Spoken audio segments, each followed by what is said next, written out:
The morning sun was still fighting its way through the cypress trees when he stepped out onto the porch.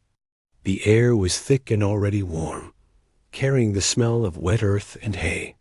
He was a big man, built solid like an old piece of farm equipment.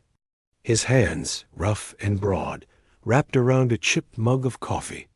Most folks in the county just knew him as the quiet farmer at the end of the long dirt road. He kept to himself, and they liked it that way. His day started like any other. He fed the chickens, their soft clucking a comfortable sound.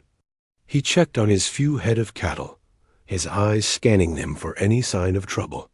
He found a loose board on the old red barn and spent a good hour fixing it, the rhythmic hammering a satisfying song in the quiet. This was his peace. It was hard won, and he protected it fiercely, the same way he'd protect a newborn calf. He was walking the back fence line, the one that bordered the thickest part of the woods, when he heard it. It wasn't a natural sound. It was the rough growl of engines and the sharp crack of laughter. He stopped, his body going very still. He knew that piece of his land. It was a small, hidden clearing near the creek, perfect for someone who didn't want to be seen. He didn't march in angry. He moved through the trees the way he always did, quiet for a man his size. From the edge of the clearing, he saw them. 5 men, maybe 6. They wore leather vests covered in patches, their bikes big, chrome-heavy machines kicked up on stands. Empty beer cans glittered in the grass. They were loud, shouting over their own noise. He watched for a minute, his face giving nothing away. He wasn't a sheriff. He wasn't looking for a fight. He just wanted them gone. He stepped out of the trees and into the edge of the clearing. The talking died down. All eyes turned to him. He knew what they saw. A heavy-set man in faded overalls and work boots, his beard streaked with gray. They saw a simple farmer, an obstacle.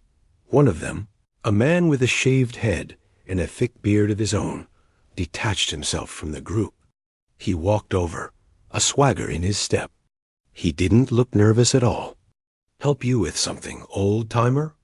"You're on private land," the farmer said. His voice was low, a rumble like distant thunder. It was calm, but it carried. The biker, the one the others called Crank, smiled. It didn't reach his eyes.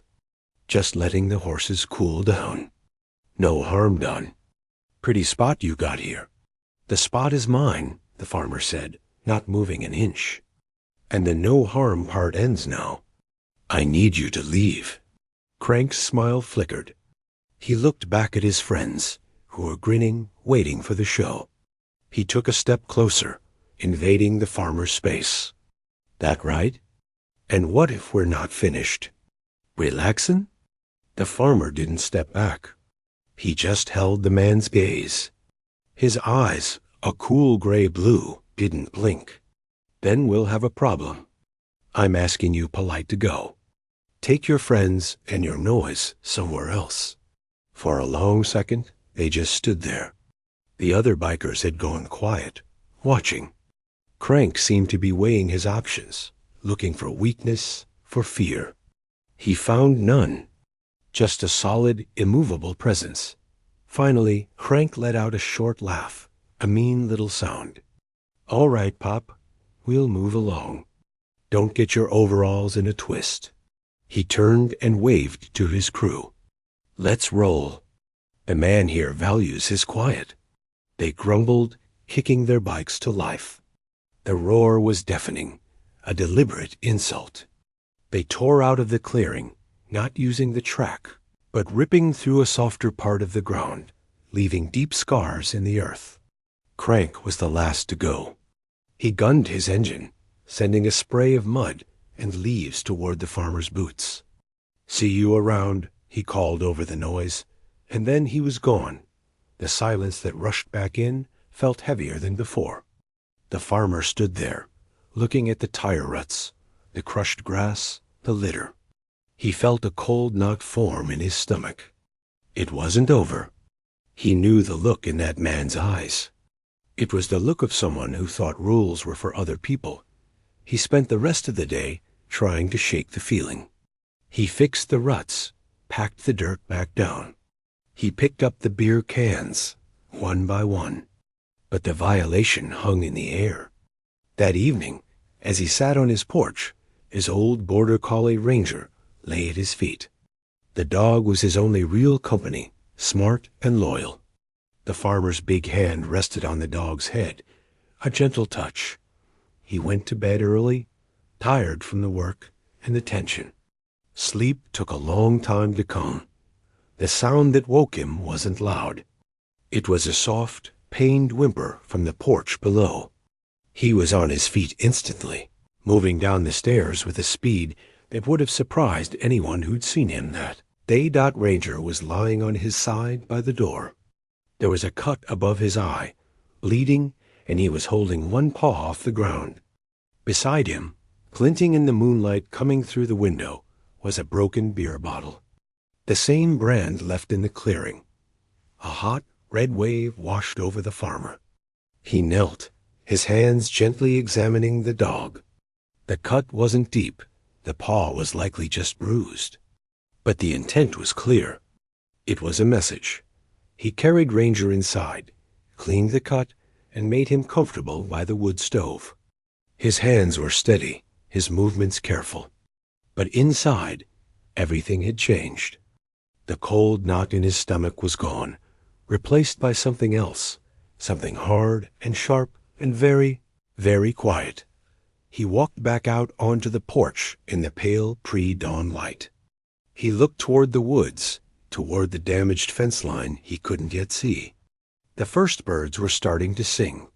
He stood there for a long time, a big still shadow against the waking sky. The polite farmer from yesterday was gone. Someone else was standing in his place. Asterisk. The sun was fully up, a hard yellow disk in a washed-out sky, by the time the vet's truck rattled down the drive. The farmer stood waiting, his face like stone. The vet, a kind woman with tired eyes, checked Ranger over on the porch steps. "He's a lucky fella," she said, smoothing the bandage on the dog's head. "Cuts clean, paws just swollen. Keep him off it for a few days." "Someone throw that bottle?" "Yes," the farmer said, his voice flat. She looked at him, then at the quiet woods, and didn't ask more. She knew the look on a man's face when trouble had come to stay. He paid her in cash from a rusty tin and thanked her. As her truck disappeared in a cloud of dust, he looked down at Ranger, who thumped his tail once on the wooden porch got. The anger was still there, a low burn in his chest.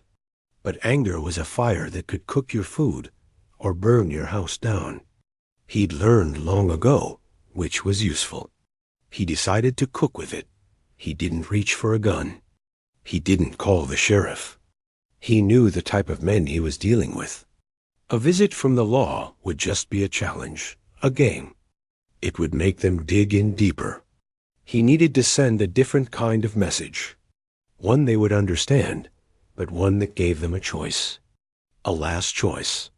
He washed up at the outdoor pump, the cold water shocking the last of the sleepless night from him. He changed into a clean, dark shirt and a pair of jeans. He looked like what he was supposed to be, a simple man going about his business. The town was 10 miles of winding road away. He drove his old truck, its engine a familiar rattle. He parked on the sun-baked main street and walked. He knew where he was going. Everyone did. The old garage on the far end of town, the one with the faded sign and the 2 large wolf heads painted on the door. Bikes were always lined up outside. It wasn't a secret. The air inside the garage was thick with the smell of oil, gasoline, and stale cigarettes. The roar of conversation died as he stepped through the door. Men in vests turned from a disassembled engine, from a pool table in the corner. He saw the recognition in their eyes, followed by the slow spread of grins. Look what the cat dragged in. Crank was there, leaning against a workbench, a wrench in his hand. He put the wrench down slowly, the metal clinking on the bench. He wiped his hands on a greasy rag, taking his time. "Well, well," Crank said, his voice echoing in the sudden quiet. "The landowner. Come to give us a bill for the grass?" A few of the men chuckled. The farmer ignored them. He walked forward until he was a few paces from Crank. He didn't look at the others. He kept his eyes on the one in charge. He made his body language calm, open even. "Not a threat. My dog was hurt last night," the farmer said, his voice not loud, but it filled the room. "Cut from your bottle. My fence is torn down. My ground is torn up." Crank shrugged, a big, exaggerated motion. "Ain't our style, old man. Dogs run into things. Fences fall down. Maybe you got a coon problem?" The farmer didn't react to the lie. He just continued, as if stating the weather. "I'm here to say at once. You fix the fence. You pay the vet bill. And you never, ever set foot on my land again. You find another spot." The silence this time was different. The grins were gone. This wasn't a scared farmer pleading. This was a list of demands. Crank's face tightened. He pushed off the bench and took a step forward, closing the distance. He was a big man, too, used to using his size. "Or what?" Crank said, the words a low growl. "You gonna call the cops?" "Go ahead." They drive by, we smile and wave. They leave, we come back. It's a long road to your place. Dark, too. The farmer finally let his eyes move. He looked slowly around the room, meeting the gaze of each man there. His eyes were empty, like two stones at the bottom of a well. There was no anger in them, no fear. Just a flat, terrible certainty. "I'm not calling the law," the farmer said, turning his gaze back to Crank. "This is between you and me. I gave you a polite warning yesterday. You didn't listen. This isn't a warning. This is your only notice. Do those 3 things, and we're done." He let the words hang in the oily air. He could see the confusion in Crank's face. This wasn't following the script. Where was the shouting? The threats? The flinching? Crank's confusion turned to a hot, public embarrassment. His guys were watching. He had to answer. He jabbed a finger at the farmer's chest, stopping an inch short of touching him. "You listen to me, you fat, country fool. You don't tell us what to do. We go where we want. And if your dog, or your fence, or your whole damn barn is in the way, that's your problem. Now get out of my shop before you get hurt." The farmer didn't look at the finger. He looked at Crank's eyes. He held that stare for a count of 3, saying nothing. Then he simply nodded, once, as if he'd just gotten the answer he expected. He turned and walked back towards the door. No one moved to stop him. The silence was complete, broken only by the scuff of his boots on the concrete floor. He pushed the door open, the sunlight blasting into the dark room, and he was gone. Back in the garage, the noise erupted. Laughter, loud and forced, curses about the nerve of some people. Crank slammed his fist on the bench, silencing them. He was staring at the door, his face red. The farmer's calm was more insulting than any shout. It was a dismissal. "He thinks it's over?" Crank spat. "He comes in here, talks to me like that? In front of you all?" He looked at his men, his eyes blazing. "Tonight, we all go out there. We show this old piece of garbage what a real problem looks like. We make so much noise he thinks the world is ending. We ride every inch of his precious land until it's mud. He wants to play? Let's play." A cheer went up, a roar of approval. It was a plan. A simple, brutal, familiar plan. Outside, the farmer sat in his truck for a moment. He didn't start the engine. He looked at his big, rough hands on the steering wheel. He had given them the choice. The clear, easy, peaceful choice. He had looked into Crank's eyes and seen the answer. He started the truck and pointed it towards home. Not towards the farmhouse, but towards the old tool shed at the back of the property. There was work to do. The kind of work he had prayed, for years, he would never have to do again. The sky was clear, but he could feel the storm coming, and he was the only one who knew how to build the shelter. The tool shed was a low, weathered building leaning against a stand of pine trees. It smelled of rust, old gasoline, and dry wood. The farmer didn't turn on the single bare bulb. He let the late afternoon light, thick with dust, slant through the dirty window. He moved past the normal tools, the rakes, the shovels, the cans of paint. In the very back, covered by a heavy canvas tarp, was an old footlocker.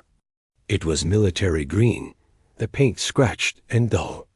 He hadn't opened it in years. He knelt before it, the wood floor creaking under his weight. For a long minute, he just rested his hands on the cold metal. He didn't want to open it. Opening it meant admitting that man from the past, the one with a different name and a different purpose, was still in there. That he hadn't left him behind on some faraway desert road. But Ranger's whimper was in his ears, and the look in Crank's eyes was burned into his mind. They weren't giving him a choice. The latches opened with 2 solid, rusty clicks. He didn't throw the lid back. He lifted it slowly. There were no guns inside. No knives, no exotic gear. That wasn't what he had kept. On top lay a folded piece of cloth, dark green. He didn't unfold it. Beneath it were a few small, hard objects wrapped in an oilcloth. A silver coin, a worn leather notebook, a simple black ring on a chain. He touched none of them. What he was looking for was underneath. It was knowledge. It was a way of thinking that he had sealed away in this box, along with these objects. It was the understanding that sometimes, to protect the quiet things, you had to become a storm. But a smart storm. A storm that knew exactly where to strike. He closed the lid. He didn't need the objects. He just needed to remember. He spent the rest of the daylight hours walking his land, but he wasn't just walking. He was seeing it with new, old eyes. He wasn't seeing a farm. He was seeing terrain. He noted the soft, boggy ground near the creek, where the willows grew thick. He saw the old oak tree with the low, perfect branch that hung over the main trail into the clearing. He studied the way the moonlight would fall later, where the shadows would be deepest. He was planning, but not for a fight. Not yet. For a lesson. The goal was simple. Make the land itself reject them. Make their fun into fear, their confidence into confusion. He wanted them to leave, not because they were beaten up, but because they were spooked. Because they felt watched by something they couldn't see. As the last light faded, he got to work. His movements were efficient, practiced. He didn't hurry. He used what he had. In the boggy area, he carefully loosened several large, flat stones just under the surface of the muck, creating a perfect trap for a heavy motorcycle tire. Near the oak tree, he took a coil of stout sisal rope from the barn. He didn't tie a snare. He created a low, loose loop across the trail, anchored to a springy young sapling, designed to snap up and slap against the rider's chest with a shocking, startling force, not to injure, but to surprise. He filled several burlap sacks with dry leaves and pine cones. These he hung high in the trees along the path, with long, almost invisible strands of fishing line leading to strategic spots on the ground. A bike rolling over the line would release a sudden, rustling cascade from above in the dark. It was simple, non-lethal, and psychological. He was turning his peaceful farm into a funhouse of unsettling surprises. He finished as full dark settled in, the kind of dark only found far from city lights. He went inside, fed Ranger, and waited. He sat in his old armchair by the cold fireplace, in the dark. He didn't need to see. He just needed to listen. It was past midnight when the thunder came. Not from the sky, but from the road. A rolling, angry wave of engine noise. It grew louder and louder, a pack of mechanical wolves howling down his driveway. The headlights cut through his windows, painting wild moving shapes on the walls. There were more of them this time. Many more. They roared past his house, a stream of noise and light, heading straight for the back clearing. They were whooping, yelling, revving their engines to scream their victory. They thought they owned the night. He sat still until the last of the sound had moved deep into his woods. Then he stood up. He put on a dark jacket. He looked at Ranger. "Stay," he said, his voice quiet but firm. The dog whined softly but lay down. The farmer slipped out the back door and vanished into the shadows. He didn't walk on the paths. He moved through the trees, a silent shadow in a world of noise. He got to the edge of the clearing just as they were getting settled, killing their engines. Their laughter was loud, relieved. They'd made it. They'd shown him. Flashlights bobbed around as they unstrapped beer coolers. "Told you." Crank's voice shouted over the chatter. "Old man's probably hiding under his bed. This is our spot now." That's when the first shout came. Not from the clearing, but from the path. "Hey, my bike." "It's stuck." There was a wet, sucking sound and a curse. One of the bikes had found the boggy patch. The rear tire spun, spraying muck, sinking deeper. 2 men went to help, their boots sinking to the ankles. Then, from the other side of the clearing, a sharp asterisk crack -WAP, and a yell of pure shock. A man came stumbling out of the dark trail, clutching his chest. "Something hit me. Something just slapped me." Before Crank could respond, a strange rustling swooshed down from the trees above them, a dry, ghostly sound. One of the flashlights jerked upward, catching nothing but leaves. What was that? Confusion was setting in. The farmer, crouched behind a thick holly bush, watched. He saw them cluster together, their flashlights darting around like nervous fireflies. The dark woods, their playground moments ago, now felt alive and threatening. "It's him!" One of the younger ones yelped. "The farmer! He's out here!" Crank spun, shining his light into the trees. "Stop being stupid. It's a coon or the wind." But his voice lacked its earlier swagger.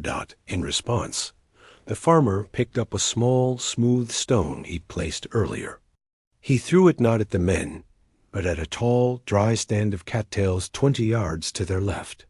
The stone landed with a distinct, unnatural thud in the reeds. Every flashlight snapped to the spot. "There! Over there!" As they focused on the cattails, the farmer moved. He didn't go far. Just 10 quiet paces to his right. He made a low, guttural sound in the back of his throat. Not a human sound, but the deep, coughing grunt of a big predator, a boar or a large cat. The sound froze them all. The lights jerked back from the reeds, swinging wildly. The night was no longer fun. It was full of hidden holes, slapping branches, ghostly noises, and now something that growled. "Screw this," a voice muttered. "This place is weird. We're sitting ducks out here," another said, panic edging his voice.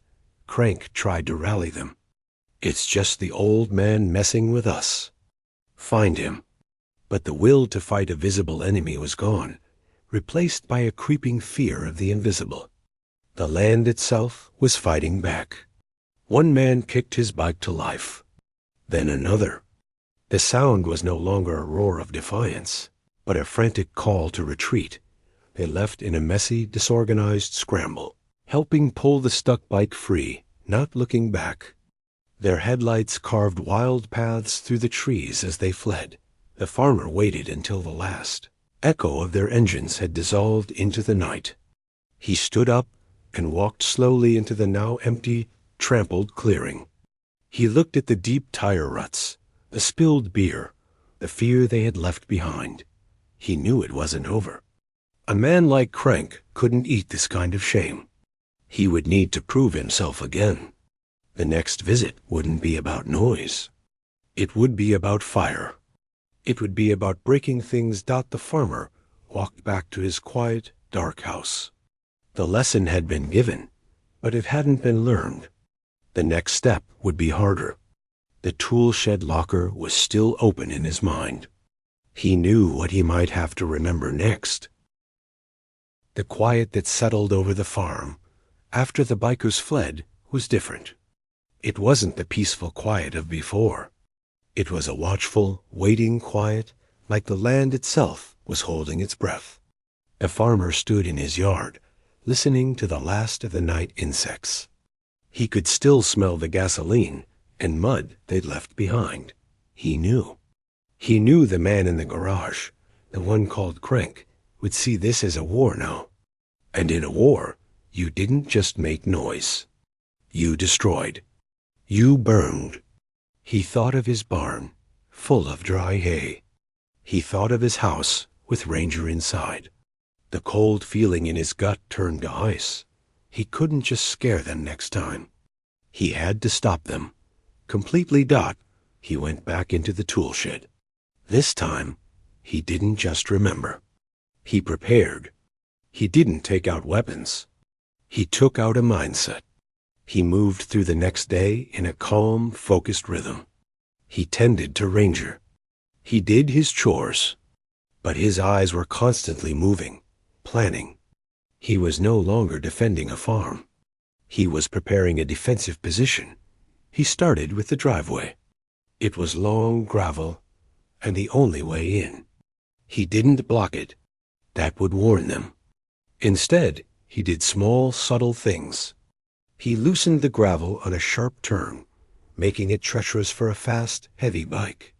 He trimmed back a few key branches so that the motion-activated security light on his barn, a light he'd never bothered to use, would shine directly into a driver's eyes at a specific point.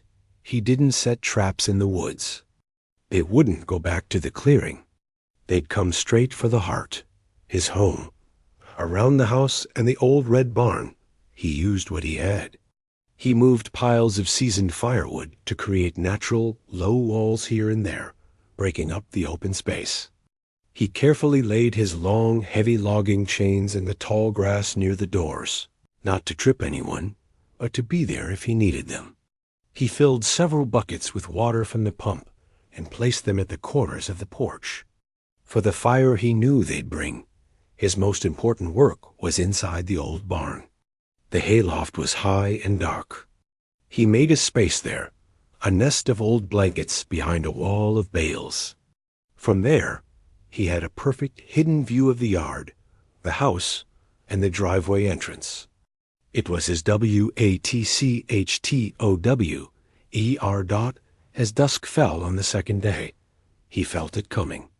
The air felt tight. Ranger, his paw almost healed, was restless, pacing and whining softly. The farmer fed him, then led him to the root cellar, a small, sturdy underground room used for storing potatoes. "Stay," he commanded, his voice leaving no room for argument. He shut the door, knowing the dog was safe there from smoke or chaos. He put on a dark shirt and jeans. He sat on the porch steps in the fading light, not hiding. He wanted them to see him sitting there, a single, still target. He wanted them committed. The night insects saw them first. The chirping in the trees stopped, section by section, as the rumble approached. This time, there were no whoops, no celebratory revving. This was a lower, angrier sound. A purposeful rumble. 3 trucks, followed by maybe 8 or 10 bikes, their headlights a blinding wall of light tearing down his driveway. They didn't stop at the yard. They poured into it, bikes and trucks circling, headlights crisscrossing, trapping the farmhouse in a cage of light. The farmer didn't move from the steps. He just watched, his face shadow dot the engines cut off. In the sudden silence, doors slammed. Men got out, silhouetted against their own headlights. Crank stepped forward, a dark shape holding something long and heavy, a baseball bat. He stopped in the middle of the light, maybe 20 yards from the porch. Old man. He yelled, his voice cracking with rage. "You think you're funny? You think scaring my boys with noises in the dark is smart?" The farmer said nothing. He just waited. "We're going to burn this whole place to the ground." Crank screamed, waving the bat. "Starting with that barn. Then we're going to see what that smart mouth has to say." He turned and nodded to 2 men near one of the trucks. They moved to the back, pulling out red plastic cans of gasoline. That's when the farmer moved. He didn't run at them. He simply stood up and took 1 step to the side, behind the thick porch post. From their point of view, he seemed to just melt into the shadow dot at that exact moment. The powerful security light on the barn's eaves blazed to life. But it wasn't triggered by motion near the barn. The farmer had rewired it to a switch in his hayloft nest. It exploded with light, but it was aimed outward, directly into the eyes of the men in the yard. They flinched, throwing hands up, blinded. The circle of light was reversed. Now they were in the spotlight, confused and exposed. From the hayloft's darkness, the farmer's voice rang out, loud, clear, and utterly changed. It was a voice of cold, absolute command. It carried across the yard and froze every man where he stood. Asterisk, asterisk, drop the bat. Step away from the fuel. Asterisk, asterisk. It was not the voice of an old farmer. It was the voice of a man used to being obeyed in the worst moments imaginable. Crank, squinting, lowered his hand from his eyes. "Where are you? Get down here and fight like a man." The farmer's voice came again, from nowhere and everywhere. Asterisk, asterisk. You have 5 seconds to get back in your vehicles and leave. This is your final chance. Asterisk, asterisk. The men shuffled, looking around, trying to find the source of the voice in the blinding light and deep shadows. Crank, humiliated and furious, made his choice. He snarled and raised the bat, charging toward the porch. "I'll drag you out." He took 3 steps before his foot caught in the heavy logging chain the farmer had laid in the grass. It wasn't a trip, just a jarring stumble. But it was enough. As Crank fought for balance, a shape emerged from the shadow beside the house. The farmer moved with a speed that made no sense for his size. He was on Crank before the man could raise the bat again. It wasn't a brawl. It was a precise, brutal dismantling. One hand locked Crank's wrist, a sharp twist forcing the bat to fall with a thud. A heavy leg swept Crank's feet out from under him. Before Crank could even hit the ground, the farmer was on him, using his own weight to pin him. An arm locked across his throat, not to choke. But to control utterly Dot, it had taken 3 seconds. "Let him go," one of the others shouted, starting forward. The farmer's head snapped up. He looked directly at the man, and in that blinding light, his eyes were empty and terrifying. Asterisk, asterisk. Stay where you are. Asterisk, asterisk. The man stopped as if he'd hit a wall. Crank struggled, gasping. "You're dead. You hear me? All of you. Get him." But the spell was broken. The farmer's display of controlled, effortless violence, the commanding voice from the dark, the blinding light, it had shattered their idea of an easy fight. They saw their leader, a tough man, lying helpless in the dirt like a child.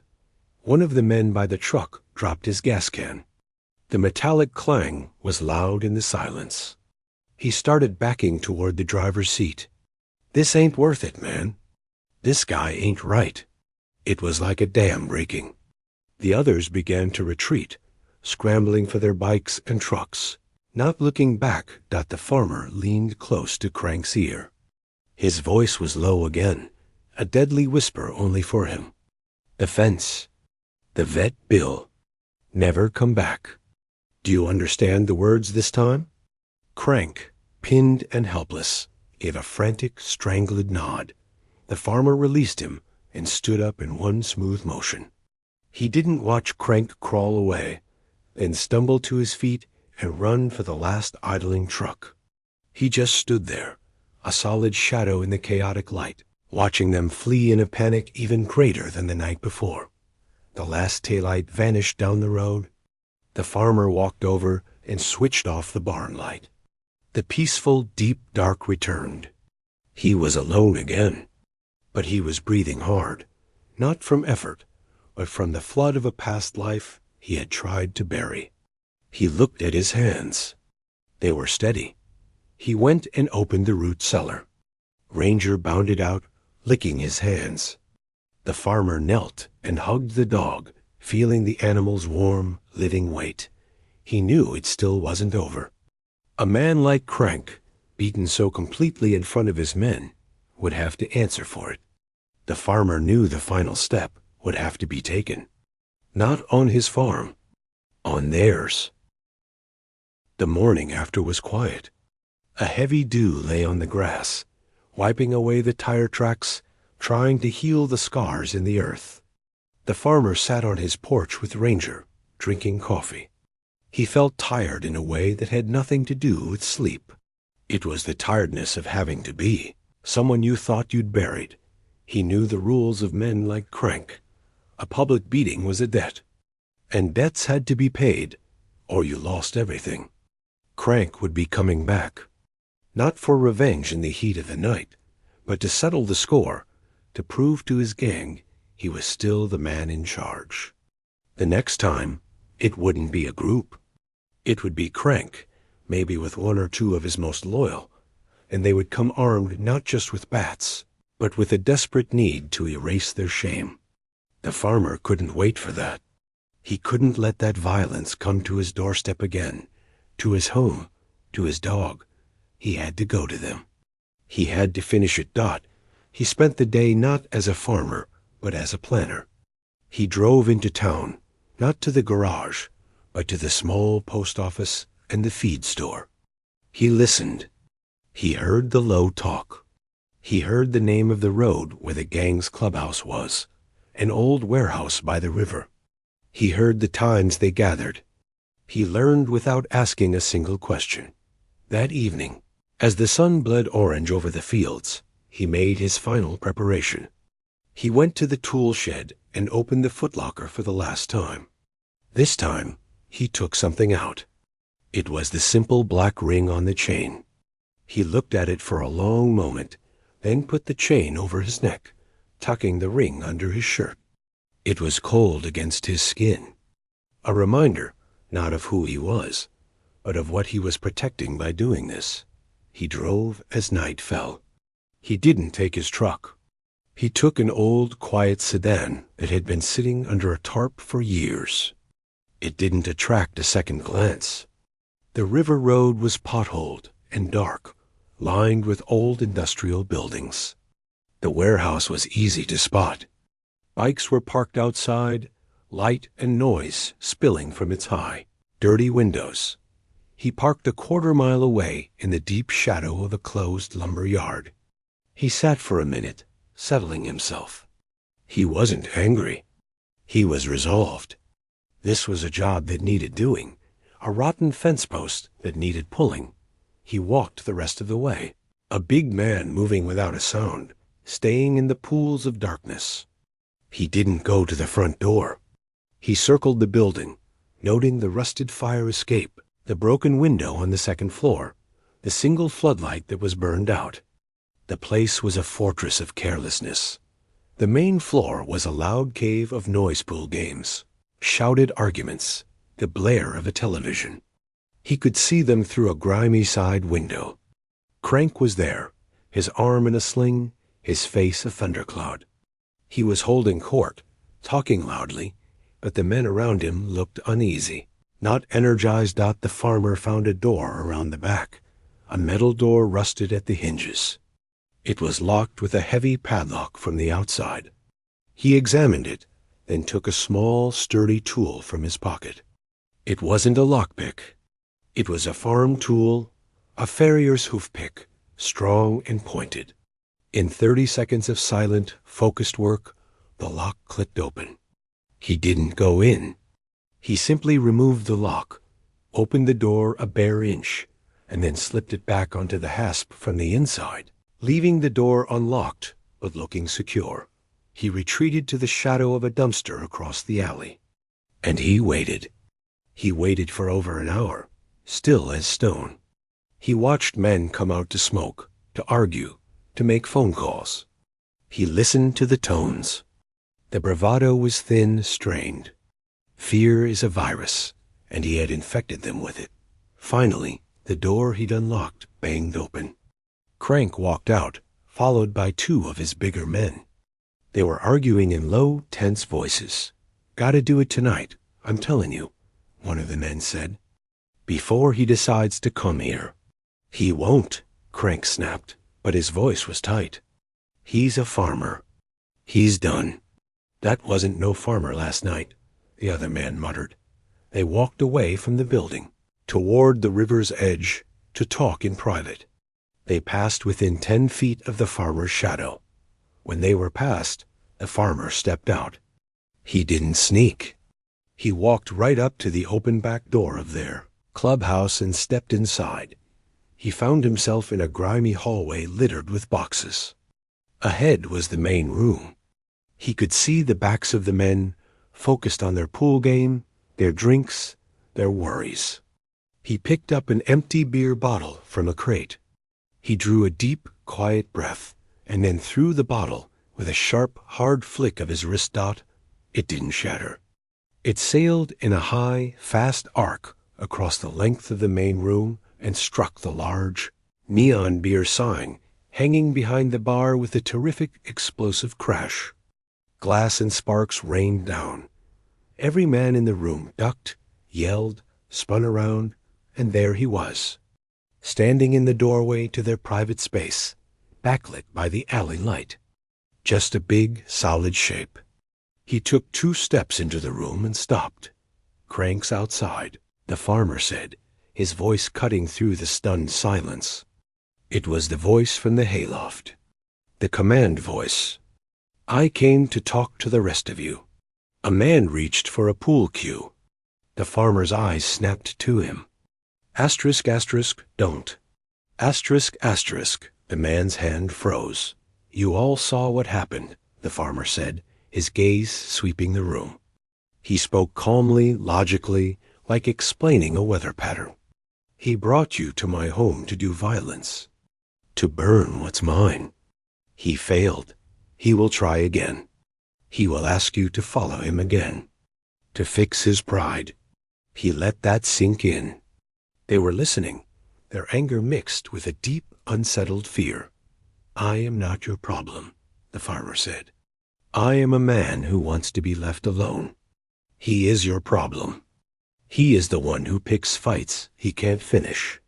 He is the one who will get you hurt or jailed for his pride.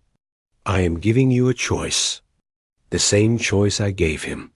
He pointed a thick finger back toward the door. "He's out there. You have him, or you have me. If I ever see any of you on my road again, if I ever hear a bike on my land, I won't come for him. I will come for each of you, personally, and I will not be as polite as I was last night." He didn't shout. He didn't threaten. He simply stated a fact, the coldest, hardest fact they had ever heard. The truth of it rang in the silent room. Then he turned and walked back out the way he came. He didn't run. He just walked out into the alley and disappeared into the dark. Inside, chaos erupted. But it wasn't the chaos of chasing him. It was the chaos of men realizing their war was over, and their leader had lost it for them before it even started. When Crank and his 2 men came running back in at the noise, they were met not with brothers ready for a fight, but with a wall of silent, accusing faces. The questions started loud and fearful. The spell was broken. The farmer drove home under a sky full of stars. He took the ring from under his shirt, looked at it one last time in the dashboard light, and then placed it back in the footlocker in the tool shed. He closed the lid. He heard the latches click with a sound of finality. The next week, a battered pickup truck rattled up his drive. A young man he didn't know got out, his face pale. Without a word, the man unloaded new fence posts, wire, and tools.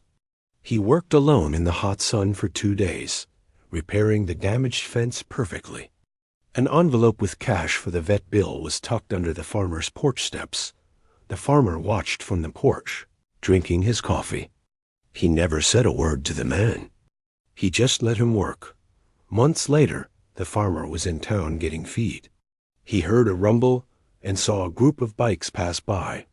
They didn't wear the old vests. They didn't look at him. They just rode on, heading out of town for good. That evening, he sat on his porch with Ranger at his feet. The sun set in a peaceful wash of pink and gold over his fields. The quiet was back.